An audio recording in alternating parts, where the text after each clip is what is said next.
Welcome into Chicago Bears Now. My name is Harrison Graham. Now that Ben Johnson has been hired as the Bears head coach, let's go through a dream offseason. I did a perfect offseason a few weeks back. Hiring Johnson was step one, and now that step one is complete, let's go through it again. Some minor tweaks here and there as we go through my five-step dream offseason with Ben Johnson. And listen, if you're as fired up and excited as I am about Ben Johnson, hit that like button. Like this video if you're fired up for Johnson to be here. I want 2,000 likes on today's show. Let's make it happen. Shout out to Benny J. Okay, number one, hire Dennis Allen as defensive coordinator. The latest report suggests that he is the front runner to get this job. Now, obviously, the Bears will have to go through an official process to comply with the Rooney Rule, which for coordinators is one external minority candidate interview. So they'll have to go through that process. Dennis Allen is a guy that a lot of teams are going to be interested in. So not going to sit here and say it's a done deal, but it certainly feels like that is a very real possibility. And Dennis Allen is a really good defensive coordinator. Since becoming the full-time DC in 2016 before becoming the head coach, for this 8-year gap, I'm not going to count this year because he got fired in the middle of the season. Look at his EPA rankings. 23rd that first year, but top 12 the rest of the way. 4th in 2017, 12th, 1st, 9th, 1st, 7th, 6th. And what EPA is, it's expected points added. So basically, it's an advanced analytic to say, okay, how much does your side of the ball benefit in point differential? That's like the simplest way I can explain. If you're consistently in the top 10 and in the top 4 for 3 of those years, that's pretty damn good. And when I think of the Saints, too, they've always felt like more of an offensive team, especially in those earlier years when Drew Brees was still playing. It's not like he had the 85 Bears in terms of talent on defense. This is one of the better defensive coordinators in the NFL. I think right away he would inherit a very talented secondary that, obviously a guy like Tyreek Stevenson needs to mature a little bit, but he's very talented. We saw him play really well in Week 18, which hopefully gives him a little boost of confidence into the offseason. You've got one of the best lockdown corners in the league in Jalen Johnson. So you've got some pieces to work with there. Obviously, you want to add to that front four. We'll talk about trenches here in a little bit. But kind of what Dennis Allen does and who he is philosophically, 4-3 base, but he's more exotic in the back end. Like, he's going to show you a ton of different coverages. He was kind of the stop Tom Brady wizard. Like, historically, Tom Brady struggled more against Dennis Allen defenses than any other team in the NFL, which that's pretty intriguing to me. His blitz rate kind of varies from year to year. He's typically in the middle of the pack, maybe a tick below middle, like low mid-20s in terms of percentage of blitz rate. I wish he blitzed a little bit more, but he varies. Sometimes it got up to low mid-30s during his time in New Orleans. In recent years, it was a little bit lower. But I think what that tells me, without doing a crazy deep dive into every defense he's had, is he kind of varies that based on the personnel he has. So, if the Bears pass rush isn't great next year, maybe he'll be more of a blitz-heavy guy. We'll have to wait and see. But he changes his looks. His disguises and coverages really confuse quarterbacks. And like I said, he's an excellent number 2. Not a head coach. That's okay. Some guys are just good coordinators. He fits into that bucket. And if you got him and it worked, you would have him for a long time, because most defensive guys don't get a third chance to become a head coach. I think you'd feel pretty confident that Dennis Allen would not be going anywhere. How would you grade a Dennis Allen hire? A, B, C, D, or F? On paper, I think it'd be an A. I think he's one of the best guys available. He's been a head coach before. Ben Johnson could kind of lean on him with some of those things, especially with the defense. Like, hey, Dennis, go run the defense. That's your side of the ball. Go be the head coach for that side of the unit, and take a little off my plate as I transition into this role of being a first-time head coach. All right, number 2. Attack the draft and free agency with Ben Johnson's vision.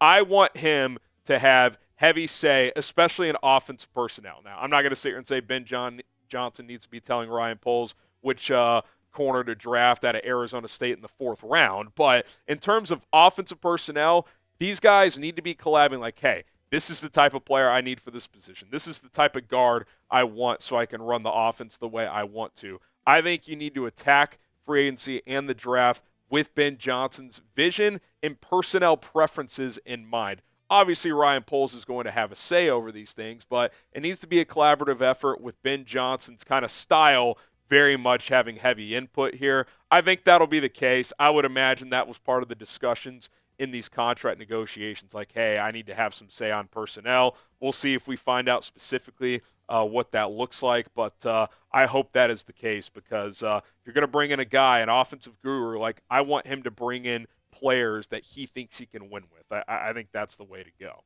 All right, before we continue, I want to tell you guys about today's sponsor. That is Game Time. If you're looking to get out of the house and go to a sporting event, concert, comedy show, or anything else that requires you to get a digital ticket, be sure to do so with our friends over at Game Time. I have used Game Time on numerous occasions. Bought my dad some playoff tickets last year with Game Time. He had an absolute blast.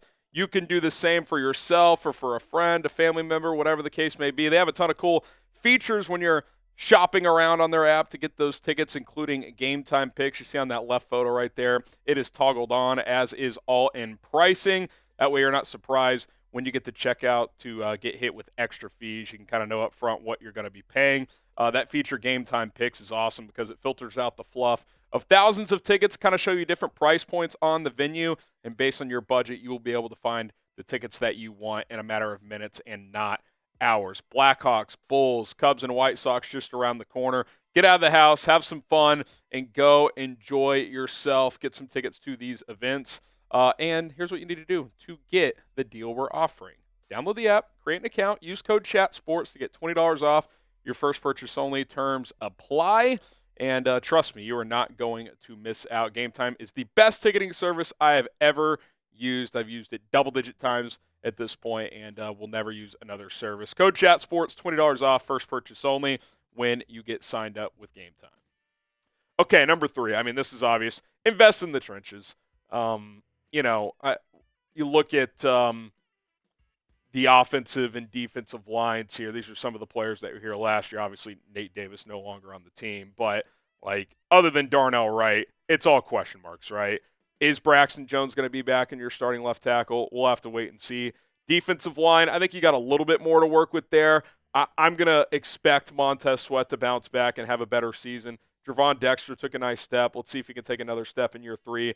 Billings should be back and healthy. Walker's a good glue guy, but, Austin Booker, I think, is an unknown after one season. Zach Pickens was a healthy scratch late in the year. I think he's going to have to fight for a roster spot moving forward. Darrell Taylor's a free agent. We'll see with guys like Chris Williams and Daniel Hardy. I think you need to add a piece or two there, but especially the offensive line. Like, that's got to be a focus. You wonder, and we'll talk about this on another video, do you bring in a guy like Kevin Zeitler from Detroit? Does Ben Johnson try to bring him to Chicago? He's 34, so, you'd probably think 1 or 2 year deal, but he could help at that guard position in the short term as a high-level player. Would know the offense, no learning curve there, obviously.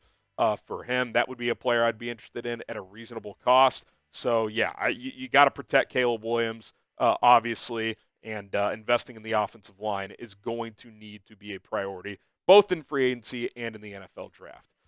Excuse me. Speaking of free agency, we're going to explore some free agent targets soon here on the channel. So hit that subscribe button, turn on notifications as my wonderful alarm goes off here on my phone.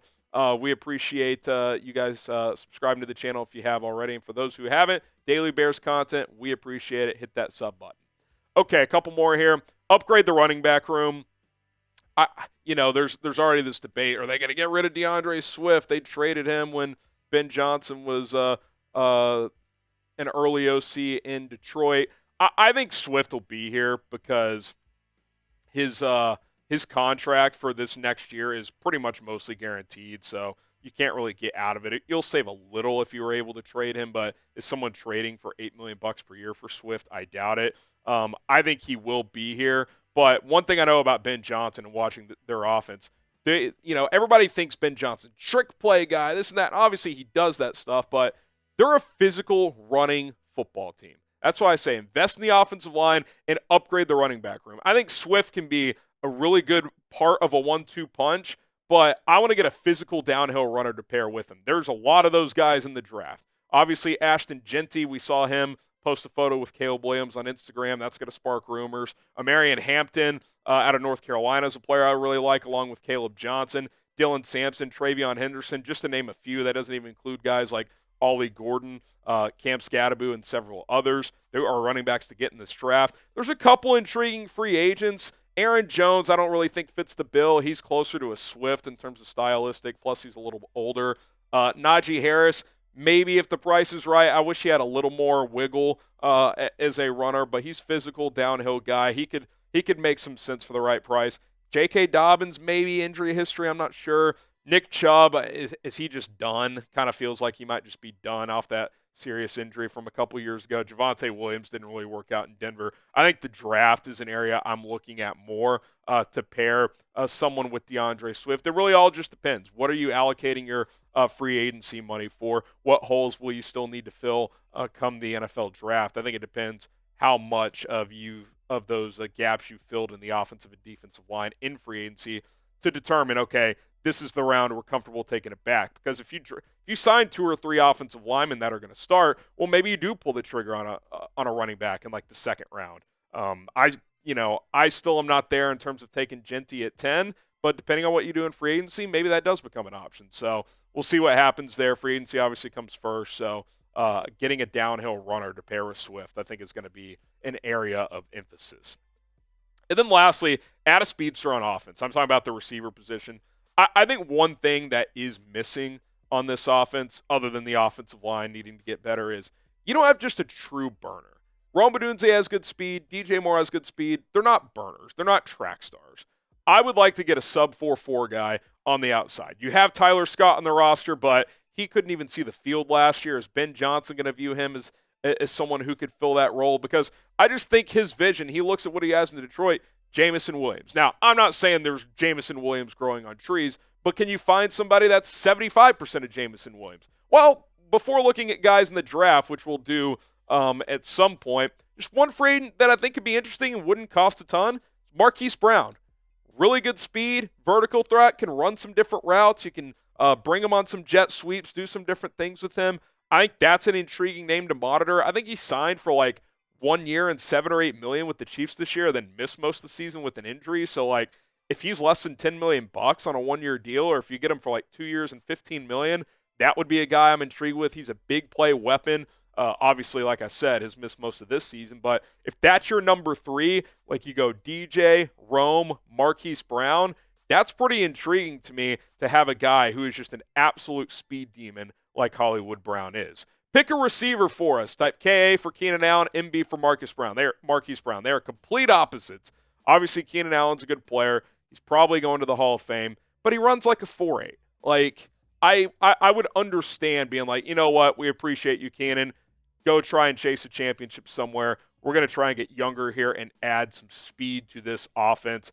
I think if all things are equal, and especially if Marquise Brown is cheaper, which he probably would be, probably go in the Marquise Brown direction because A, I want Cole Kmet getting more targets in this offense, and B, you drafted Rome Odunze top 10. He needs to take on a bigger role, so get Marquise Brown in here for cheaper. True role of, hey, you're our number 3 speed guy, and that's just what it is. All right, there you go. My dream offseason plan with Ben Johnson at the helm. Great start to the offseason getting him in here. We will continue to cover the latest Bears news, rumors, and other storylines that are surrounding this team with Johnson in the building. My name is Harrison Graham. We will see you guys soon here on Bears Now.